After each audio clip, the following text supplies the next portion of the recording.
Welcome to Kenton's videos. Enjoy the video. You begin by opening the image and making quick, practical choices so edits stay reversible. Convert the layer to a smart object. This preserves quality and lets you tweak effects later. Once done, make sure your color profile is correct and set the document to 8-bit or 16-bit depending on precision needed. You'll use adjustment layers next, so keep layers panel visible and create a backup duplicate layer before proceeding. Now apply a hue/saturation or color balance adjustment layer and use the mask to isolate the change. Paint with a soft brush to control where color shifts occur. You'll want to adjust layer blending modes, try color, overlay, or soft light, and lower opacity to blend the effect naturally.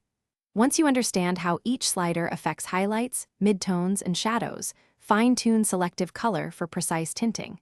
Make small, iterative changes. Finish by reviewing the overall image and toggling your adjustments on and off to confirm improvements. When satisfied, save a layered PSD and export a flattened copy for delivery. Use TIFF for high-quality exports. If colors look uneven, apply a final curves adjustment or a subtle selective color tweak and check in multiple viewing conditions.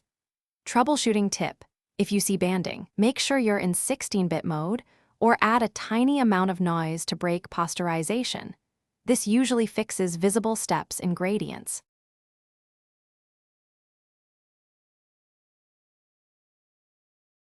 Thanks for watching. Consider subscribing if we helped you.